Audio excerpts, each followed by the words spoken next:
विनंती आहे की पाहुण्यांचं या ठिकाणी आपण सर्वांनी टाळीच्या स्वरूपामध्ये त्यांचं स्वागत करावं. आलेल्या पाहुण्या सर्वांना विनंती आहे की जागेवर उभा राहावं.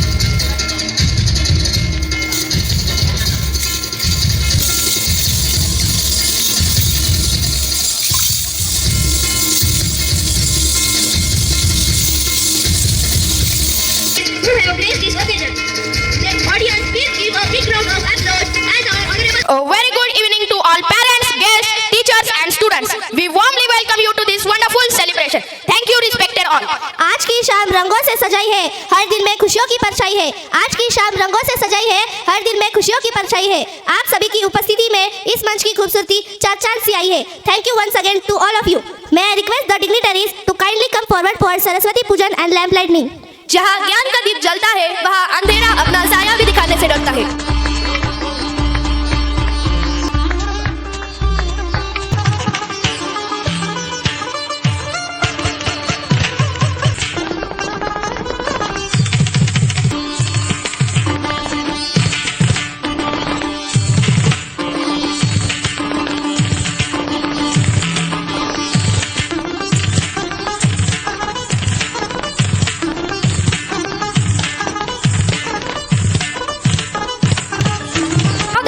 To felicitate our guest.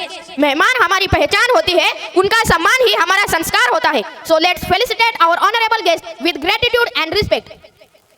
I would like to call our school's director, Mr. Satish Totla sir, to felicitate our chief guest, Dr. Venkat Mailapure sir.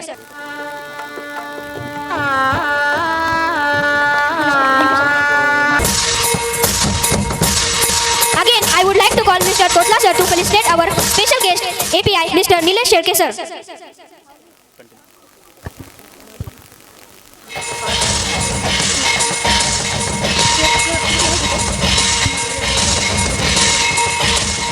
Thank you so much, sir. May I request your kind attention as we present our school's vision and mission. शिक्षा सिर्फ किताबों तक सीमित नहीं होती, शिक्षा सिर्फ किताबों तक सीमित नहीं होती, जिंदगी जीने का हुनर भी सिखाती है. So I request to Manisha ma'am to please come forward to present our school's vision and mission. आज आमची स्कूल ब्ल्यू माउंटन प्री स्कूलचे मुख्य ध्येय असे आहे की लहान वयातील मुलांना कोणताही शैक्षणिक ताण न घेता हसत खेळत आनंदी आणि सुरक्षित वातावरणात शिकण्याची गोड सवय लावणे. मुलांचे हे वय त्यांच्या मेंदूच्या विकासासाठी ब्रेन डेव्हलपमेंटसाठी सर्वात उपयुक्त असते. म्हणून आम्ही विविध ॲक्टिव्हिटीज, खेळ, गाणी, गोष्टी, चित्रकला, हाताळणीचे उपक्रम यांच्या माध्यमातून मुलांचा बौद्धिक, भावनिक, सामाजिक विकास घडवतो. विजन म्हणजेच आमच्या स्कूलची दृष्टी, ब्ल्यू माउंटन प्री स्कूलची दृष्टी आहे की भविष्यातील पिढीला आत्मविश्वासपूर्ण, हुशार, सर्जनशील आणि आनंदी बनवणे. शाळेचे ध्येय असे आहे, प्रत्येक विद्यार्थ्याला दर्जेदार शिक्षण तर दिले जाते, पण त्याचबरोबर ज्ञान, कौशल्य, शिस्त, आत्मविश्वास व नैतिक मूल्ये सुद्धा रुजवली जातात. विद्यार्थ्यांच्या केवळ परीक्षेत यशस्वी करणे हे आमचे ध्येय नसून जीवनाच्या प्रत्येक परीक्षेला सामोरे जाण्यास सक्षम नागरिक घडवणे हे आमचे खरे ध्येय आहे. शाळेचे विजन आणि मिशन हे एकट्याने पूर्ण होत नसते, तर त्यासाठी शिक्षक, पालक आणि विद्यार्थी या तिघांनी एकत्र येणे गरजेचे असते. कारण शिक्षक असतात दीप, पालक असतात वात आणि विद्यार्थी असतात प्रकाश. म्हणूनच म्हणतात ना, शिक्षक हे दिशा देतात, पालक आधार देतात आणि विद्यार्थी त्या मार्गावर नवीन इतिहास घडवतात. शेवटी धन्यवाद. जय हिंद, जय महाराष्ट्र. दो में वो ताकत होती है जो हमारी सोच को एक नई दिशा दे जाती है. So may I request our respected ma'am and sir to address the gathering, followed by our honorable guest. So begin this. I would like to call our respected director Totla sir. Today we have gathered here to celebrate the annual function. Now let me ask you why we celebrate the annual function. It has three different directions. Number one is basically here you will find the small kids, they are performing their art, and this is the platform which gives them to basically develop their confidence, boost their confidence, and to take out their eagle out of them. So this not only helps them for confidence development but helps them for the overall development. Number two, this gathering you will find is not the gathering of where the students are only dancing on the songs. Here the gathering happens on the basis of theme, value-based theme. So if you remember, 2 वर्षापूर्वी आपली जी gathering झाली होती तर जे होती basically पूर्ण भारतात सगळ्या रिलिजनचे जे संस्कार आहेत, संस्कृती आहेत, त्या वर्षीची होती तर it was on the basis of service providers. All service providers basically helps India to develop. ते मग police department is service department, education department is service department, sir जे आलेले आहेत तिपका लॅबोरेटरीजहून, तर ते सुद्धा एक सर्व्हिस देत आहेत. तर सगळ्यांचं काम जे आहे ते सर्व्हिस प्रोव्हाइड करणं आणि भारताला डेव्हलप करणं आहे. दिस इयर्स थीम इज घे भरारी. तर येणार आहोत. So our gathering is not only to show the dances on some songs but to add value. जय हिंद, जय Maharashtra. Thank you so much sir. Now I would like to call respected principal ma'am. आजचा क्षण blue valley English school आणि blue mountain pre school करता अत्यंत नाही आणि भरारीशिवाय यश नाही. तर आज आपल्या ह्या मंचावर आपल्याला असेच यशस्वी अतिथी लाभलेले आहेत. त्यांचे मार्गदर्शन आपल्याला मोलाचे ठरणार आहे. Thank you ma'am. I would like to call Jyoti ma'am for civil reading of API Mr. Nilesh Shalke sir.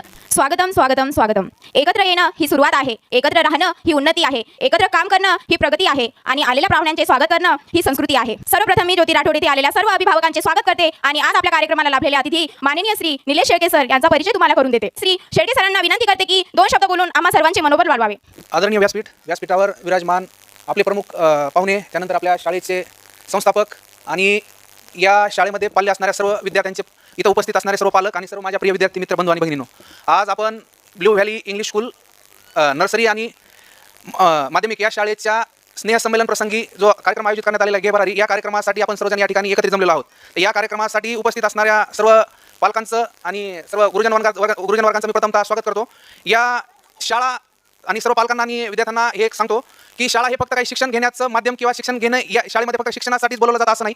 विद्यार्थ्याचा सर्वांगीण विकास करण्याचं ते एक केंद्र आहे, ज्या ठिकाणी विद्यार्थी पूर्णतः घडवला जातो. शाळेत जे शिक्षण मिळतं किंवा त्याच्यासोबत गुरुजन वर्गाने दिलेल्या शिक्षणासोबतच तो इतर त्याचे मित्र किंवा इतर कुटुंबातील परिवार, त्याचा कुटुंब परिवार किंवा त्याचे नातेवाईक यापासून हळूहळू एक गोष्टी तो शिकत असतो आणि त्यानुसार त्याच्यामध्ये तो ते बदल करण्याचा प्रयत्न करत असतो. तर हे आज आपला हा जो कार्यक्रम आयोजित केलेला आहे त्या कार्यक्रमाचा मुख्य उद्देश हा फक्त शाळेमध्ये जे ज्ञान दिलं जातं त्या ज्ञानासोबतच त्याच्या बौद्धिक, शारीरिक किंवा इतर मानसिक विकास होणं हे देखील तितकंच गरजेचं आहे. आता आपण त्याचं झालं तर मी माझं देतो. सुरुवातीला मी जिल्हा 2009 ते 2014 ह्या काळामध्ये 5.5 वर्ष जिल्हा परिषद प्राथमिक शाळा घोरपट्टी तालुका जव्हार, जिल्हा ठाणे, तत्कालीन ठाणे आणि आताचं पालघर या ठिकाणी जिल्हा परिषद शाळेत शिक्षक म्हणून कार्यरत होतो. शिक्षक म्हणून कार्यरत असतानाच मी MPSCची परीक्षा दिली चालूमध्ये. त्याचं कारण असं की मला शिक्षणात म्हणजे लहान मुलांना शिकवणं तर आवडायचं, पण त्यासोबतच माझा असा विचार होता की आपण जो काही हे करतोय, कार्य करतोय, हे फक्त त्या ठराविक गावापुरतं किंवा त्या ठराविक लहान मुलांपुरतं सीमित न राहता आणखी समाजासाठी मी काय चांगलं करू शकतो हा विचार करून परत मी MPSCची परीक्षा दिली आणि 2012-13च्या त्या परत PSI होऊन परत पहिली आहे ती नोकरी सोडून मी दुसरी नोकरी जॉईन केली. सांगण्याचा उद्देश की तुम्हाला ज्या गोष्टीची आवड आहे, तुमच्या मुलाची आवड निवड तपासा की आवड निवडायची हे कारण त्यानुसार त्याला करिअर करण्याची संधी द्या. त्याला एखादी गोष्ट त्याच्यावर लादू नका. नाही, जसं म्हणतात की लहान मूल म्हणजे मातीचा गोळा आहे, त्याला आकार द्यावा तशी मूर्ती घडते. म्हणजे तुम्ही जर त्या मुलाला लहानपणापासूनच जर घरात वातावरण योग्य आणि संस्कारक्षम असेल तर तो भविष्यात 100% त्या गोष्टीचं अनुकरण करेल आणि तो चांगलाच नाही काही नोकरी लागली तर कमीत कमी चांगला नागरिक तरी बनेल. त्यासाठी सगळ्यात महत्त्वाचं आता विद्यार्थ्यांसाठी सर्वात घातक वस्तू आहे मोबाईल फोनचा वापर. तर मी 100% पालकांना सांगेन, आता खेड्यामध्ये एक मागच्याच 10-15 दिवसापूर्वी तुम्ही उस्मानाबाद जिल्ह्यातलं कुठलं तरी गाव आहे, मी गावाचं नाव विसरतो, तुम्ही बघितलं असेल, त्या गावात सायंकाळी मोबाईल आणि टीव्हीला बंदी केलेली आहे. म्हणजे पालकांनी पण वापरायचा नाही, त्या विद्यार्थ्यांना देखील मोबाईल वापरू द्यायचा नाही. चांगल्या गोष्टीसाठी त्याचा जरूर वापर व्हावा, परंतु तो त्याला 1ली किंवा 7वी 8वी पर्यंत लागल असं नाहीये.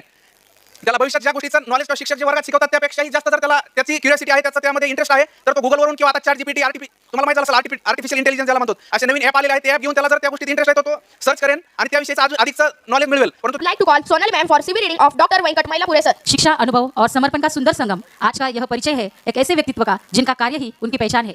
Today's our chief guest doctor Venkat Mailapure sir, DGM HR and Admin, IPCA Lab, experience 28+ years in human resource and administration. Professional summary: a seasoned HR professional with over 28 years of experience in the pharmaceutical sector, currently working as Deputy General Manager, HR and Admin. Successfully leads strategic HR operations, administrative management and CSR initiatives with a focus on human development and rural upliftment. सरांचं सामाजिक कार्य देखील तितकंच मोलाचं आहे. Venkat Mailapure sir कृपया मंच पर आए और हमें अपने शब्दों से धन्य करें. आजच्या या कार्यक्रमाच्या सुंदर आणि शिस्तबद्ध आणि अत्यंत यशस्वी आयोजनासाठी मी आदरणीय तोतला सर आणि तोतला मॅडम आणि त्यांच्या टीमचे, शाळेच्या व्यवस्थापनाचे सर्व शिक्षकांचे आणि विद्यार्थ्यांचे मनापासून अभिनंदन करतो. School is the place where character is build, not just careers. इथे फक्त करिअर्स बनले जात नाही, तर आपण समाजात कसे घडणार आहोत याचं पूर्ण कॅरेक्टर बनवण्याचं काम ही शाळा करते. तुम्ही शिक्षणासोबतच यशस्वी होण्यासोबतच एक यशस्वी नागरिक, एक जिम्मेदार नागरिक होणं हे खूप गरजेचं आहे. त्यासाठी आतापासूनच या वयापासूनच काही गोष्टीकडे तुम्ही पुरेपूर लक्ष दिलं पाहिजे. सगळ्यात एक नंबरची गोष्ट, मित्र, तुम्ही व्यसनाच्या आहारी कधीही जाऊ नका. व्यसनी मित्रांच्या सोबतसुद्धा राहू नका, कारण एकदा व्यसनाच्या आहारी गेलात का परतीचा मार्ग खूप अवघड आहे, कठीण आहे. अभ्यासात सातत्य ठेवा. अपयशाला कधीही घाबरू नका. अपयश ही यशाची पायरी आहे, ना की अपयश हे फेल्युअर आहे. अपयश येणं चुकीचं नाही, पण अपयशातून न उठणं हे खूप मोठं चुकीचं आहे. शिस्त आणि मेहनत ही पण खूप महत्त्वाची आहे. टॅलेंट असणं महत्त्वाचं आहे, पण डिसिप्लिन आणि हार्डवर्क असेल तर टॅलेंट टिकतं. दररोज थोडं चांगलं होण्याचा प्रयत्न करा. एका दिवशी तुम्ही अभ्यास केला आणि दुसऱ्या दिवशी नाही केलं